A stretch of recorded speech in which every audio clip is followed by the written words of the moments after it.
Hello and welcome to Season 2 of Invest in Progress, brought to you by Scottish Mortgage. I'm Claire Shaw, an investment specialist in the team. In this podcast, we take you behind the scenes to hear the conversations that take place between the Scottish mortgage managers and the leaders of some of the world's most exceptional growth companies. As we are a UK investment trust, we can only market Scottish Mortgage to certain audiences and in certain jurisdictions.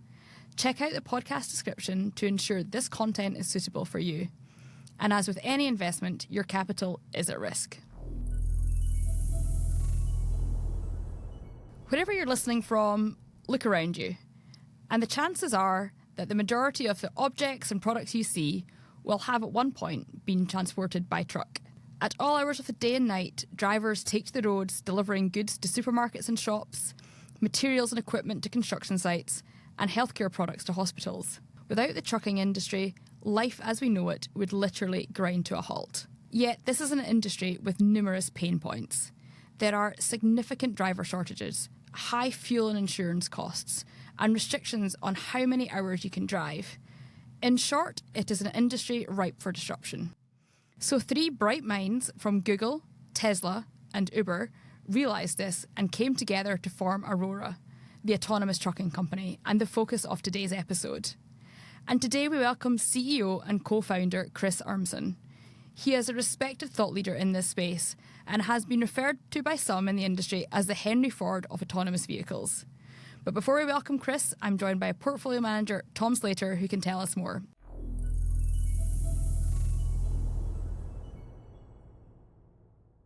Hi, Tom. Hi. So, Scottish Mortgage has for a long time had an interest in the automotive industry. And primarily it's because we think it's an industry poised for radical transformation on a massive scale. And I think when we talk about this and we look across the industry, we see these 3 seismic shifts happening at the same time. The shift from traditional engines to electric, the switch from owning your own car to ride sharing, and then the transition from human-operated vehicles to autonomous vehicles or self-driving ones. And of the 3, I think that transition to autonomous vehicles might be the most revolutionary. Would you agree with that statement? Yeah, absolutely. I think if that happens, it will have really profound impacts. It promises to significantly reduce the cost of transportation, massively improve road safety, save lives. And I think it will affect every industry that is dependent on transport. And Aurora, who we have coming on, have an interesting setup. So a lot of other companies focused on autonomy are focused on building the vehicle. But Aurora are focused on just building the driver. They're just focused on the software. How do you think that's a benefit for the company and being set up in that way? Well, I think they have a singular focus. Yeah. I mean, creating an autonomous driving system is a hugely challenging task. And so having that focus, but also understanding what you're not good at and actually the skill of bringing the industry along with you, with partnering with companies that have that expertise to turn this vision into a reality is one of their superpowers, I think. Yeah, I'm actually really looking forward to this one. I'm interested to hear what Chris has to say. So let's just go over to it now. So I'll hand over to yourself and Chris.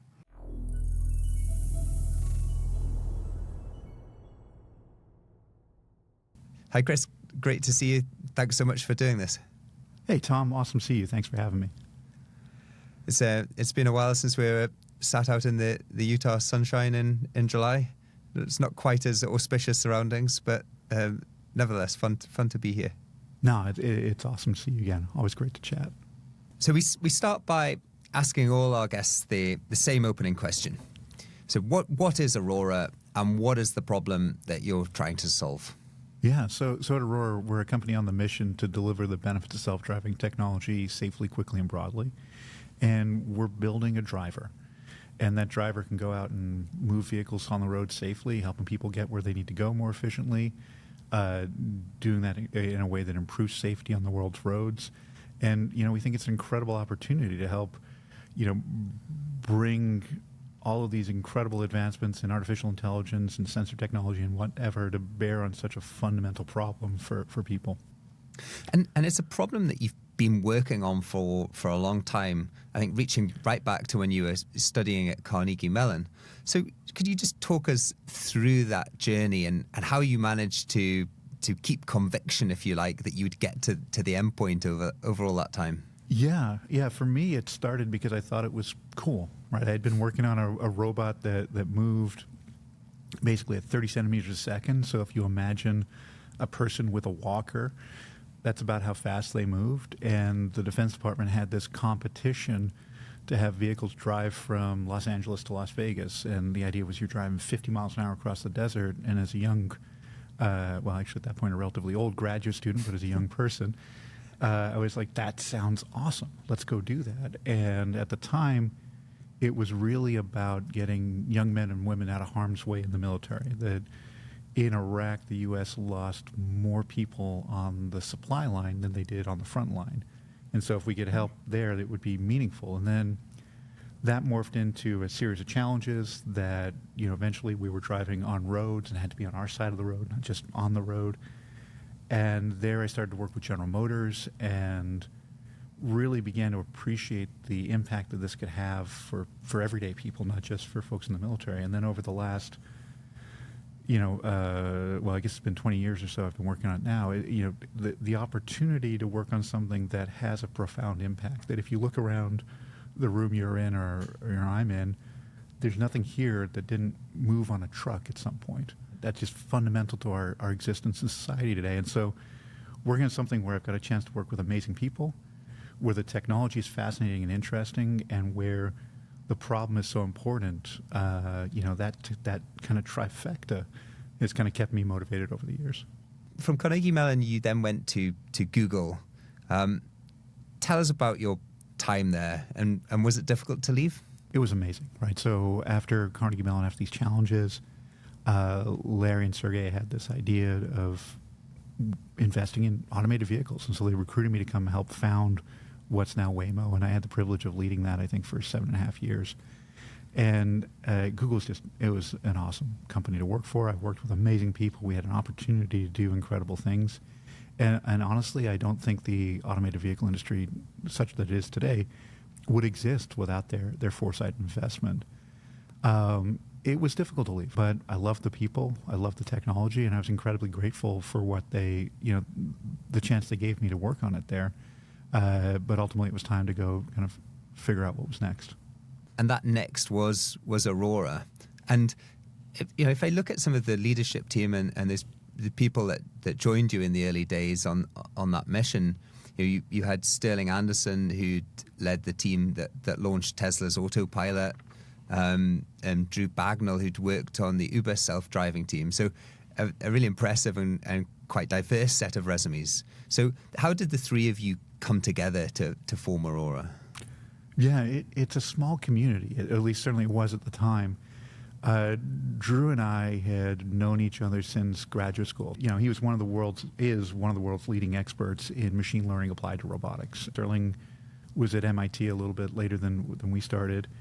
And I'd followed some of his work as a graduate student, and we talked to him about potentially joining us at Google, and he ended up going to McKinsey. Everyone makes mistakes, and then went to Tesla. And again, we'd kind of stayed in touch over the years. We together thought there was a real opportunity to build something special in this space, and so I feel incredibly privileged to have a chance to build company with the two of them. And they're still fully committed. We're all here together and, kind of making it work. We've seen lots of interesting technology development, lots of effort that's gone into what I would think of as the first wave of deploying this technology and making it real. And we thought, okay, how do we take the wisdom from that and build the right company? We knew that this was a hard problem, but it's also really hard to make vehicles, and it's really hard to build Uber or build FedEx.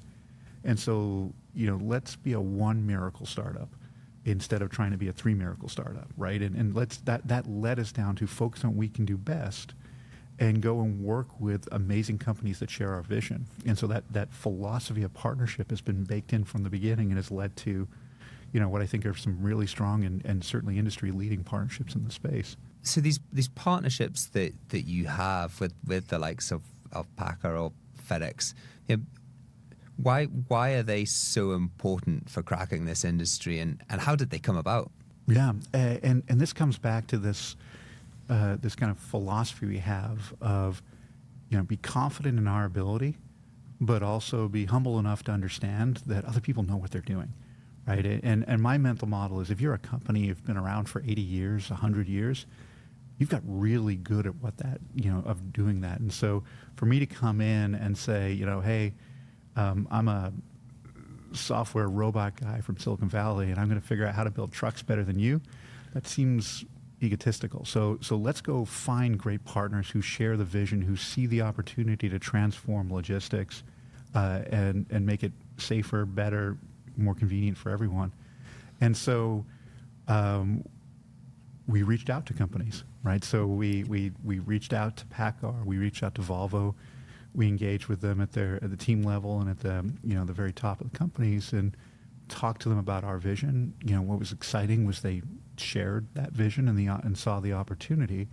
And then today we work with these companies day in and day out. Our engineering teams are in constant sync, where they're working to build what you think of as the truck, so that it's capable of talking to the Aurora driver, and we're building the driver in a way that's capable of talking to those trucks. And then when we talk to companies like the FedEx and the Hirschbachs and the Schneiders and the Warners of the world, these are the customers that use the truck and the driver to do something useful. And so again, as we talk to them about the benefit of how we see this helping their top line and their bottom line of their business, we've been building pilot programs with them so that they can experience the new technology, build trust in it, understand how it can impact their business, so that ultimately they'll be excited and confident to run this and incorporate it into their operations. And the software itself, could you give a non-technical explanation of how it is that you do this really quite amazing thing? Oh, yeah. I'm happy to geek out on this for as long as you want. We use a combination of different types of sensors to see the world around the vehicle. And that's really where it starts with. So we use camera, we use radar, we use LiDAR, and we use our proprietary First Light LiDAR, which is this special form of LiDAR that can see farther and also see how fast things are moving. All of that information allows us to build a model of what's happening around the vehicle in the moment, like where the cars are, where the road is. We then take that model, and we have what we call a motion planning system, which is figuring out, given where we're trying to get, how should the vehicle move over the next few moments. And it's also, one of the really interesting things is thinking about, okay, if I move in this way, that's going to influence the behavior of the other drivers on the road, or the other people on the road in how they react. And so it incorporates that into its plan as it's, and you think about this when you're merging, for example. If I go a little bit faster, you slot in behind me. If I go a little bit slower, you slot in front of me. So it's important for it to understand that dynamic and that interaction part of how its behavior influences others. Once it figures out the kind of the optimal thing to do, then it hands that off to a little computer that then controls the brake and the throttle and the steering wheel. And then, we repeat that, many times a second for the thing to drive down the road. I suppose the first point to make is it's staggering when you realize just how big an industry trucking is. I think something like $800 billion industry. Why did you focus on trucks? Yeah, and it's important to know that $800 billion is just the U.S. market. Yep. Right. If you look globally, it's somewhere between 3 and 5 times that. So why trucks? So we have this mission to deliver the benefits of self-driving technology safely, quickly, and broadly. And so as we think about how do we make that happen, well, we need to have a business because we need to be self-sustaining, of course. You're an investor. You'd like us to make some money. That would be great. And as we looked at the confluence of the technology and the business models, it was clear that trucking was the right place, right? The market is gigantic. If you compare it to ride-hailing, I think that's somewhere in a $65 billion market, whereas truck in the U.S., $800 billion. So it's 10 times bigger market. If you think about the unit economics, we value the movement of goods more than we value the movement of people in terms of how much we pay for the driver. And so it's about the unit economics about 3 times bigger, right?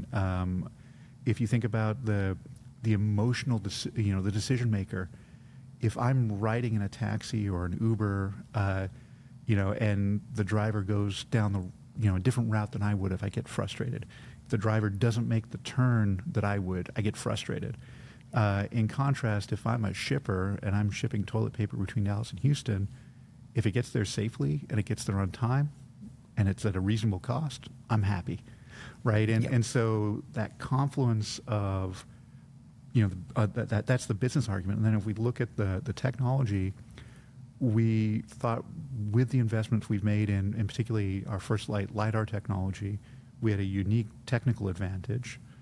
And then the ability to kind of scale this business because the freeways looked much more self-similar than, say, urban driving, made us have even more conviction that this was not just the right market to enter, but the right combination of market and technology. And then we could use the business we build in that market to drive down the cost of delivering the product, and that would then allow us to go and compete in and serve customers in other markets as well. And I think there's an interesting sort of cultural aspect at play here. The trucker is like one of America's sort of folk heroes, a sort of solitary entrepreneur that braves the weather, fatigue to get their deliveries to their destination on time. So how has that trucking industry responded to your business? Is there sort of resentment among truckers that feel their jobs may be at risk? I think first it's super important to what you said. Like it's not just kind of folk hero status. This is like a noble profession, right? Yep. All of us rely on goods getting where it needs to go, and today that's all done by people driving trucks. And so my hat is off to them because it is a really difficult and dangerous job. That the many of these drivers are on the road for days or weeks at a time, which means they don't see their family. That in the U.S., if you're driving a truck, you're 10 times more likely to die on the job than the average American, right? You have a bunch of health challenges that come with the fact that you're stuck in a truck, sat there most of the day behind the wheel, and so it's noble, but it's really difficult. As we talk with the companies and we talk with truckers, of course you have it's something new, and so you have a spectrum of responses.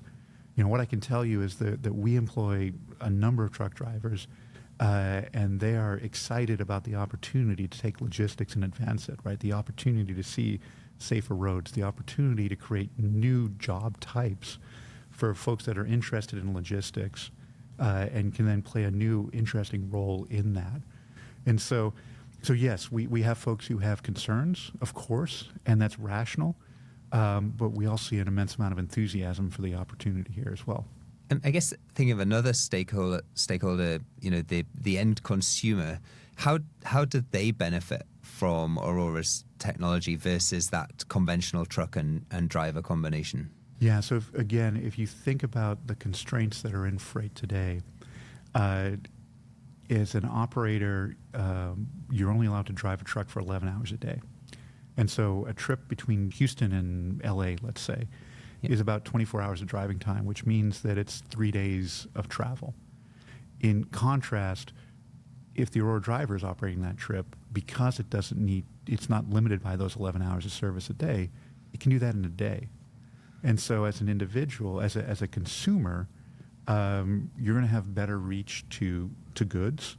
Yep. You're going to, if you're a small farmer, your berries, your fresh fruit, you're going to be able to serve a larger market, which is going to allow you to be more selective about where you sell, allow you to be more successful, more competitive. When you're driving on the road, in the U.S., there's over 500,000 collisions a year that involve trucks. And so if we can make that incrementally safer, then we all benefit from that. And then as this technology rolls out more broadly to light vehicles, the whole transportation ecosystem will get safer as well. And do you think if you think about the future of the trucking industry, it's been going through a challenging time in recent months, but is the growth in trucking, is it e-commerce and next day delivery, or are there other factors at play for the the outlook for the industry as a whole? Yeah, so it's been going through a difficult time for decades, right? And we've seen it particularly acutely over the last 18, 24 months during the supply chain crisis. But we've had a systemic shortage of drivers in the U.S., and we see that in other countries. Like in Japan, it's almost same quantitatively, but even more significant in terms of proportion of population. So in the U.S., we're about 80,000 drivers short right now to serve needs. And the American Trucking Association is estimating that we're going to have 1.2 million new drivers over the next decade come into this space. So what's driving that? Part of it is e-commerce. Part of it is just the growth of the economy. Right? As we make more stuff, we need to move that stuff. And as you pointed out, 80% of goods are moved on trucks. So it's overall kind of progress, but certainly fueled by consumers' expectation of rapid delivery as well.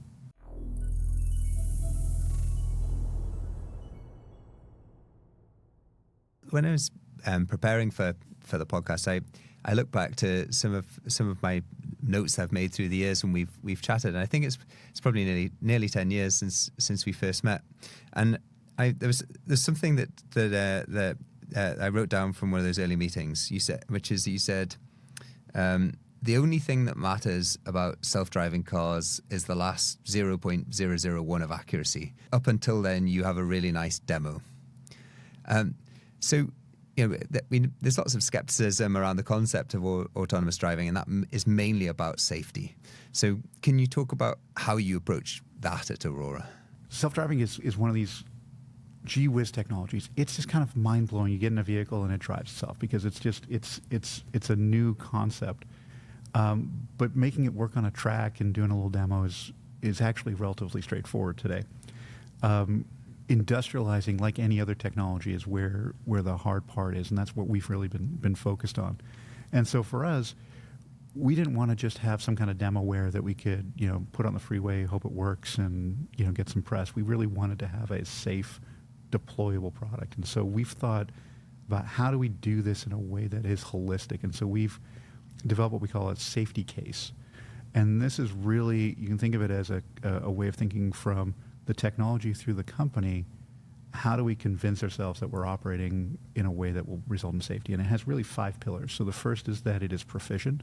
So you'd expect that when the truck is on the road that it drives well, when everything's working. But then it also has to be fail-safe, because the one thing is at some point something's going to break, despite how well you engineer it. And so in that situation, you can't just throw up your arms and hope. You have to actually have a plan on how you mitigate that and continue to result in a safe outcome. We need to be continuously improving. So as we look at our processes, as we look at our technology, we learn from the lessons of the past, and we incorporate that into how we develop and deliver the product going forward. We need to be resilient. So if someone attacks us with a cyber attack or misuses the technology in some way, that doesn't kind of cause a brittle response. And then finally, that we need to be trustworthy. Again, because if I tell you all the other stuff and you can't trust me, then it doesn't really matter. And that involves the way we have a just culture internally, where we encourage people to speak up if they see something they're concerned about, and that we respond to that in a way that is appropriate, that we engage with regulators and policymakers to educate them. And so we've been tracking the work we're doing across that, and one of the things we share publicly is our progress in what we call closing that, which means doing all of the 460-some things that are in there that ultimately result in us having conviction that this thing will be safe on the road. So I think one way I may have sort of thought about Aurora in the past is having a sort of very methodical, prudent approach to autonomy. So quite different from, say, the move fast and break things philosophy that was articulated for Facebook. And so could you just reflect on whether you feel that's been the correct approach? Anything you would have done differently in hindsight? Yeah, I feel pretty good about it. Right now, I would characterize it as the move fast and don't break things approach. Right? There's a reason why quickly is that second word in our mission. Right? Safety first, quickly, and then broadly in scale. part of what we were fortunate to have as we founded the company was folks who had deep experience and understood just how hard this problem was, because it's, as we talked about earlier, it's mind-blowing when you get a vehicle that just drives a bit, but it is easy to underestimate how hard it is to get from it kind of drives to I trust it with my wife and kids on the road next to it. And so the only way you get there, there aren't corners to cut, right? Is you have to do really good engineering. You have to be methodical about it. You have to, put the hard work in to actually close, this safety case. And we think about, where can we work incrementally smarter rather than harder, of course, all the time, but you still need to do all the work. In the last 18 months, 2 years, many of the competitors and the startups in this area have either been acquired or run out of capital. Why have you been successful when lots of those around you have been falling down? Well, I think as one of our fantastic capital partners, you may be better served to answer this than I am. But I think I think as we talk to investors, we work hard to be transparent, right? We share what we see as the immense opportunity and huge impact we can have, but we've tried to be candid about, this is not an overnight thing, right? This is not going to be, three guys in a dorm room, throw it at the wall, and it turns into something ridiculous overnight. But by investing thoughtfully, by building consistently, that we can build a truly transformational company. And I think our investors understand the scale of the opportunity. They look at the team we've built, and it's a serious team, right? I'd put the talent in Aurora up pound for pound against any organization. And the strength of the partnerships that we've put in place and the business model, right? And I think when folks look at that package, they start to see what I see, which is, a company that has a huge potential in front of it, right? Nothing is foregone, of course, and we're certainly not arrogant enough to think that, but we're teed up to go have a really exciting and huge impact in the world. We're delighted to be partners on that capital provision journey with you, but you've raised $800 million in a very difficult environment for raising capital. So it's much broader support than just us. There's real buy-in. Could you just talk a bit about capital and what's needed to get you to the point of being a profitable cash generative business, and if you see any risks there on that front? Yeah, so as you mentioned, this summer we raised a little over $800 million, and it was from the kind of folks like yourselves that you just want to be part of your company, right? And we were able to do that with a very concentrated set of large, long investors, and really proud to have all of our partners along the journey with us. I think those folks, when they look at the opportunity, they see that the competitive set has mostly fallen away, and that we have great technology, and we're doing what we said. As we look forward, what we said at the time when we raised the capital was we needed to raise about $1.6 billion from that moment, and that then it turns out we raised about 800, so we've got 800 million, so we've got about another 800 million we expect to have to raise to get to free cash flow positive on a run rate basis. Do I think there's risk in that? Of course, there's risk in that, right? I can't see the future and what the market is, or what the markets will do. Do I think it's a very manageable risk? Yes. In that, our team is frankly, they're kicking butt. Yeah, absolutely. So I'm interested to, you talked about the talent density in Aurora, and I'm interested just to explore that a bit more. And what do you think of as the corporate culture, and what's really important to you in developing that? Yeah, so for me, it's really been about how do we make sure that that we can have a team that really works together, right? This is very much a team sport. And so we've put in place a collection of values that we think emphasize that. So one of the ones we talk about a lot is no jerks.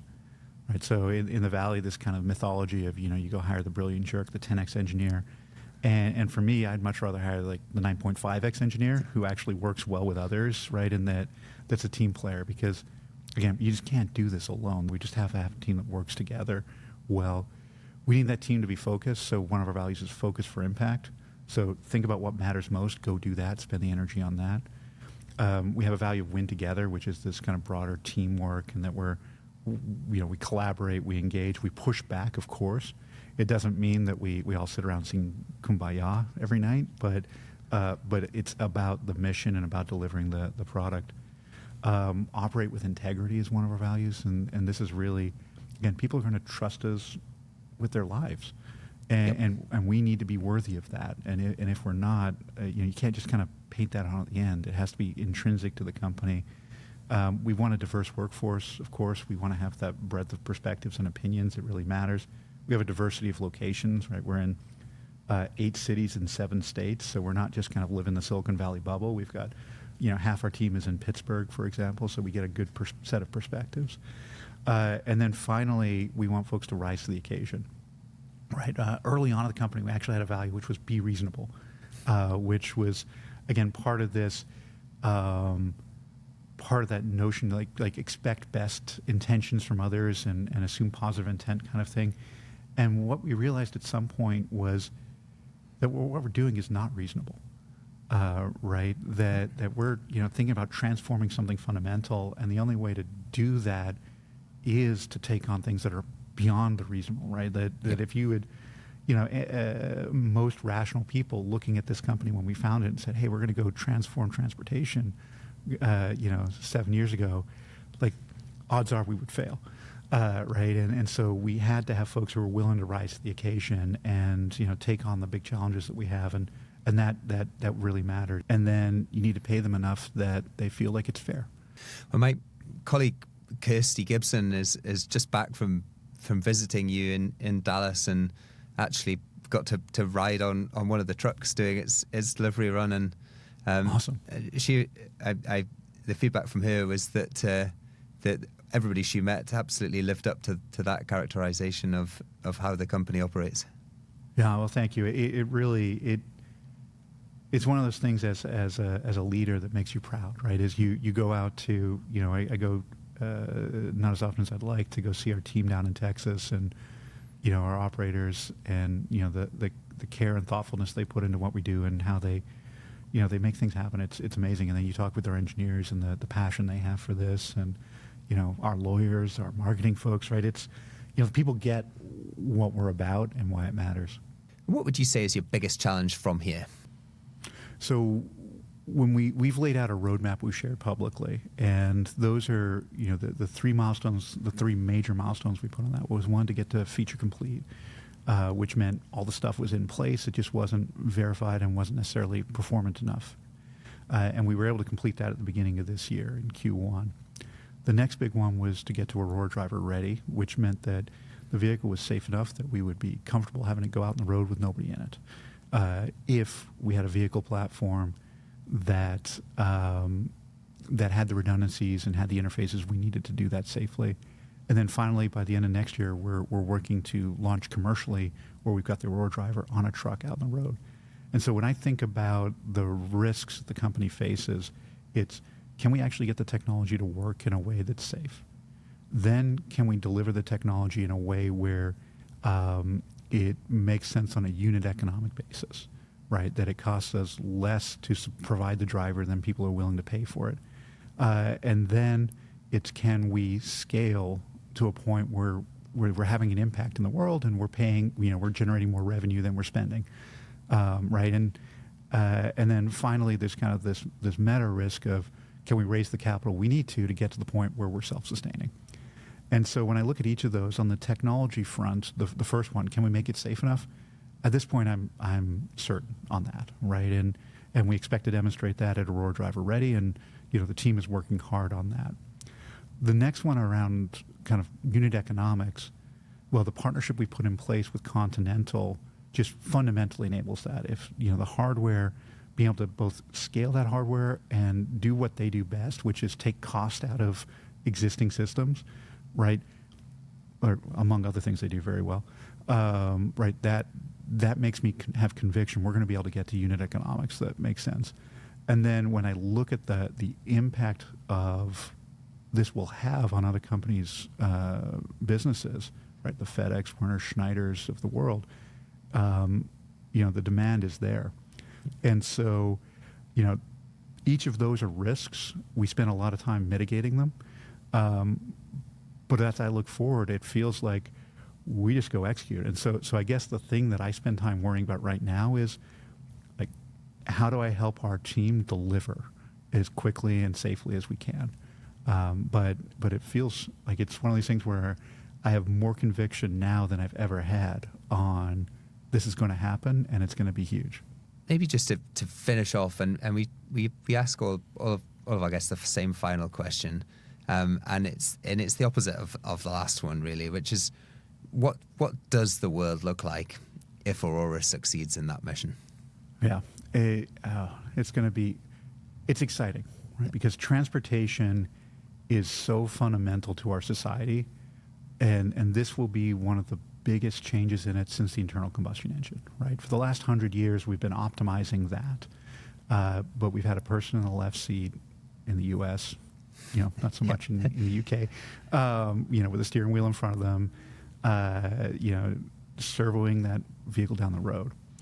And what I can see clearly is we're going to reduce accidents, collisions on the road, and that will save in the U.S., a large fraction of the 40,000 Americans that die on the road every year. That it's going to be cheaper and easier for people to bring goods to market. It's going to extend the reach of local entrepreneurs, farmers. It's going to make it dramatically easier for people to get around in their community. That owning a car is the second most expensive purchase people make outside of their house, and at this point probably their education, so maybe third most expensive. And so making that more accessible through transportation as a service is going to be profound. And so those are the things I can see, right? We're going to have safer, more efficient, better roads. But when you talk about changing something fundamental in the way the cost and the benefits of this technology work, transportation works, my imagination is not big enough, right, to see how profoundly the world will look different in 50 years because of that. Well, I agree that that's just a really exciting prospect, and thank you so much for coming along on the show today to talk about it. Oh, my pleasure, Tom. Thanks so much.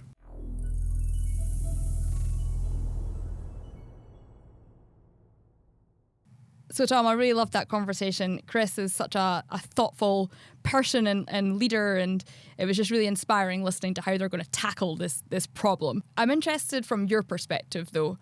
Can you remember actually how you came across Aurora in the first instance? I think Chris's reputation preceded him. I'd seen the headlines from the Carnegie Mellon team and the Transamerica autonomous competitions. We were big shareholders in Alphabet as the Waymo program was developing. So when he decided to set out on his own and set up a company, we were really interested to speak to him. And we obviously spend a lot of time talking about the importance of these founder-led companies. And Chris talked a lot about culture, and he talked about the fact that they need people in Aurora that are excited about the mission. And I loved his phrase about the talent that they have. Pound for pound is probably as good as any other company. But what is it about Chris? What is it that he brings to the company that you think increases the chances of success that Aurora has? Well, I think what he brings is you have that huge credibility from his academic background, his deep understanding of the technology. But what hopefully came across from chatting to him is he's also a leader and somebody that people want to work for. He's got a real sense of what's right and fair, and a grown-up attitude to bringing this technology to the world. For example, the focus on safety. It's all very well having this exciting technology, but But what's really important is industrializing it and making it safe and making it readily available. And then from that, I mean, he talked about, the building a truly transformational company. And he also sort of talked a little bit about, the sort of the competitive environment and, how some other players have sort of struggled against, the backdrop. When you take a step back, what is it that you think is Aurora's competitive edge? Well, I think a really important one is their ability to strike up partnerships. Yeah. It talks about PACCAR, Volvo, FedEx. It's how do you take this established old world industry and actually successfully deploy technology into it? What are the distribution channels? And that ability to form genuine partnerships with people who provide really valuable inputs, and work with them in a way that actually creates a business model for Aurora that's really attractive. I think is a really important differentiator. And Chris was really keen to emphasise that safety has been really at the epicenter of the Aurora, business model for a long time. And when we think about the potential threats to this business model going forward on its route to sort of commercialisation, what do you think are the most significant risks for Aurora? And how do you think they're placed to overcome those risks? Well, I think safety is a key one. Yeah. If you get big accidents with this technology, the scrutiny will be so much higher than if you human-caused accidents, and the regulatory response to that, will be existential threats. So actually having a credible safety program and a clear approach to how you try and mitigate those events, minimize them, and having public acceptance of that is absolutely crucial. And so I think that's why you hear him focus on it. And then just as a kind of final question, I mean, we talked a lot about the size of the industry. Trucking in the US alone was like an $800 billion industry, but I think he said it's something like 4 times the size of that, globally. You asked him the question, what does the world look like if they get it right? And he said his imagination, wasn't big enough. But how do you describe the scale of the opportunity that you see ahead of you for Aurora? Well, I think that the first part is displacing humans, so that there's a fee for the technology, but then it's all these secondary effects that come from that. If this is much safer, isn't it irresponsible to then use a human driver? Yeah. If you can get far greater productivity out of it, what does it mean for asset utilization? What does it mean for the number of trucks on the road? What does it mean for the way that supply chains work? There's all of these sort of follow-on consequences that come from success in this area, and I think he's absolutely right to say that we don't exactly know where that will take us, but it is very exciting. Well, I think that's a very good note to end on. So, Tom, thank you very much for your time. I've really loved listening to you and Chris today. Thanks, Claire. So a huge thank you to our guests today, Chris Urmson of Aurora and Scottish mortgage manager Tom Slater. In the next episode, we welcome Dominic Richter, the CEO and co-founder of HelloFresh, a company whose mission he describes as changing the way people eat forever. You can listen to this podcast on all major platforms and hit follow or subscribe so you don't miss new episodes. And don't forget, Season 1 is also available to stream, and you can learn more about us at scottishmortgage.com. You've been listening to Invest in Progress. Thank you for joining us.